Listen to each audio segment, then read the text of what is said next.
Hello everyone and welcome to another video. So this video is interesting because I don't really do too many of these. I mean, I did a Fatal Knockout unboxing on our Discord server, link in description by the way, for when I got the manufacturer prototype that basically they sent to say, are we good, so that we can do the full print run.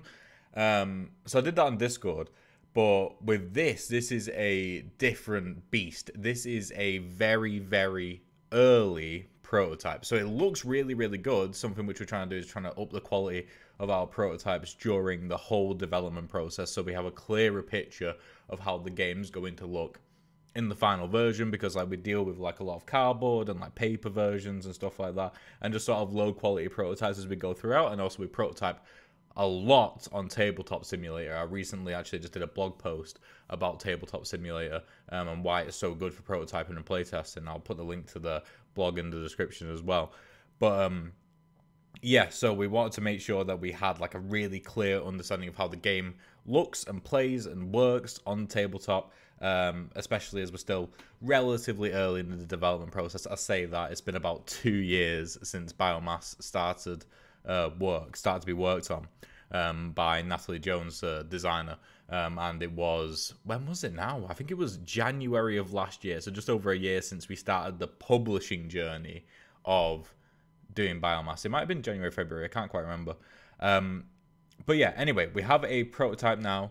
It's really good. It's nowhere near the final version. There are major production and gameplay changes which are going to be made to the game. Though for the people who have played this physically, say at Aircom, you know, you did play a representative version, I'm not gonna lie, but it's definitely not the final version. But anyway, let's get to it. Let's unbox Biomass. So Biomass is currently a 3 to 4 player area control war game. I say that because we're actually currently looking to make it 2 to 4, just to make it sort of like an easier sell for people who maybe primarily play with their partners, for example. So in the box right now, you have a deck of cards, well, 2 decks of cards actually, totaling 90 cards, a bunch of lovely colourful tokens, and you have a million, so by colourful cubes, sorry, because you have a million tokens and standees. Well, you have like, I can't remember how many it is in total. It's definitely close to 250, and these split across hexagonal tiles as well as standees as well. A lot goes into this game. Then you have, let me just move this out of the way so we go in order. In fact, no, I'll show you this first. Then we have, this is probably one thing which is going to change quite a lot.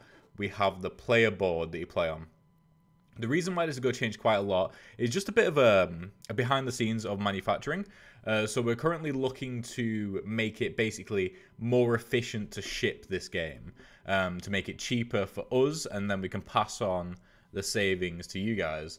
And one of the major ways that we're going to do this is we're actually going to shrink the box.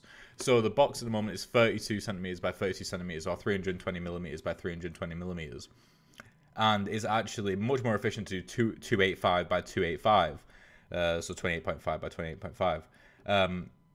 However, we cannot shrink the board anymore. And you can see the board is pretty snug in this box. We cannot shrink the board any more than what it already is, because otherwise the hexagonal tokens get a bit too small, and the standees definitely get too small. So what we're deciding to do is, despite us shrinking the box, we are going to almost double the size of the board. We're going to times it by 1.5, I believe, and then we're going to make it a 4-4 board. So the board is actually going to be bigger, and it's going to look way more impressive on the table, and it's going to be a lot easier to move stuff around and place tiles. So all that has come from actually making it cheaper to make the game and cheaper to ship the game as well. It's one of the great reasons why you should try and develop a really good relationship with your manufacturer, because you can work these things out. Not a lot of manufacturers would take the time to try and work out how to make it more efficient for you. We then have the rulebook. The rulebook is definitely not final. It is currently 6 pages long, not including the cover, which I think is really good, and nothing on the back as well at the moment, which I think is very good considering how deep in complexity this game is. Now, this game definitely isn't a like super heavy game, but it's got deep gameplay which it'll get you think. If you lose your first game, you will immediately think, I could have played this better, or done this differently, or done this and that. And every single game it evolves. And the fact that we can get all the rules into just 6 pages is absolutely amazing, in my opinion. And then one thing which I don't think I mentioned at the top of the hour was that this game is asymmetric. So you play as one of 4 different biomorphs. So let's go from the top and just talk about them briefly. And they all have different perks, which again will probably change. So we have the Biomorph Hunter. Bulwark and Brute cards cost 1 less, which are unit cards that specialize really in doing damage and defending. So you get an economic advantage of being able to buy more of those. And then the standard Hunter mutations cost 1 less, which is a type of card, mutations. We have the Glutton. Gain 1 VP when your production increases. So they're all about economy. Glutton is the economy biomorph. Then we have the Mother, who's my favorite in particular. In the evolve phase, you may spend 1 biomass to place a spawn in a tile adjacent to the nest you control. No limit. So a spawn is another type of unit. They are the weakest unit in the game. But the way the game works is that there's a card pool, like a shop.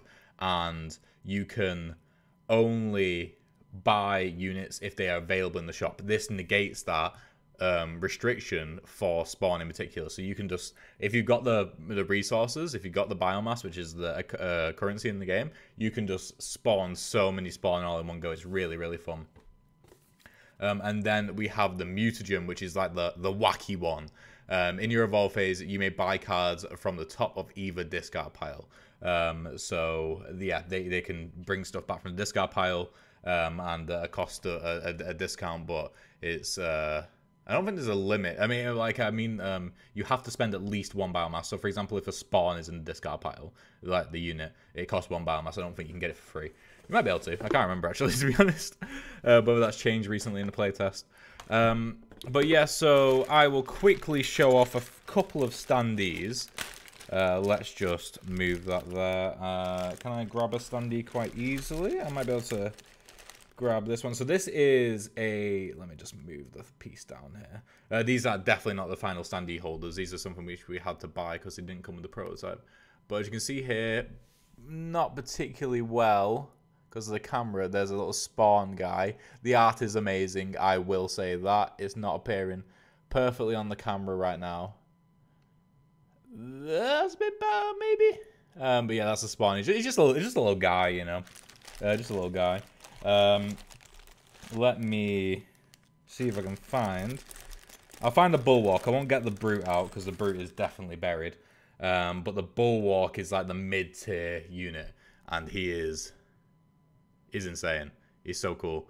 But yeah, so I mean, he's just really, really imposing on the board, and he's like really good for shoring up your defenses. As I said, this is an area control game, so as you're moving your units throughout the game, so say you're there, you have like, say you're playing as Mother, which is the blue one, and then let's say you're here, and then you move on space, you simply place another tile down and move there. But if someone else, say for example, this is pink, but say for example they're a different color, like they go onto your tile, they would change the color. So just say they're green, they would change it to green, and then they will take the tile. Like a standard area control mechanics.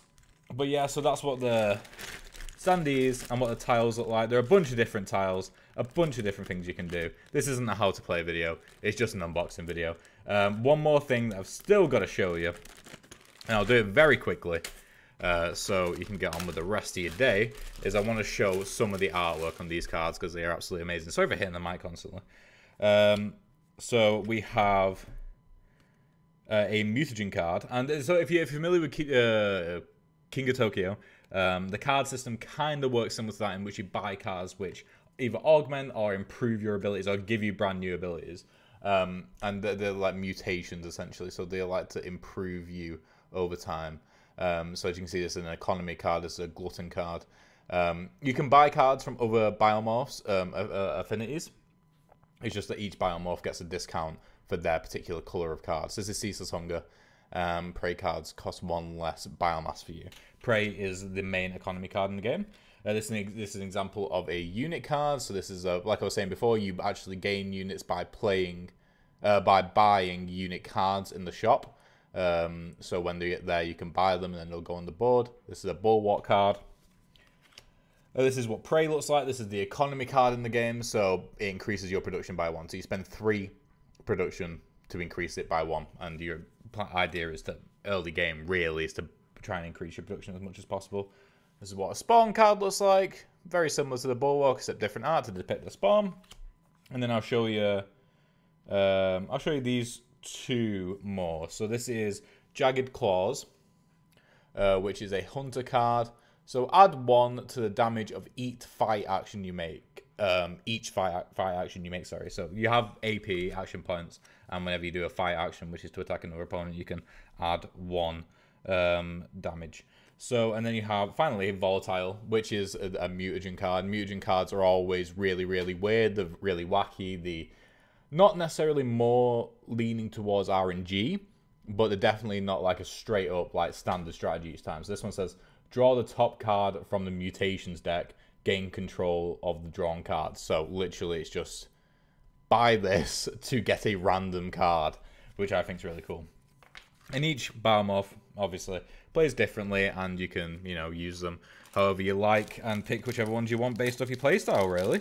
But yeah, so that is Biomass in a box, and I think it's pretty cool. But yeah, anyway, that's going to be it for now. Thank you guys for watching. Hopefully you enjoyed. In fact, let me finish off by putting this back on. There we go. Make it look bloody nice. Ooh, there we go. Beautiful. And that's Biomass. So thank you guys for watching. Hopefully you enjoyed. And I shall see you in the next one. Goodbye.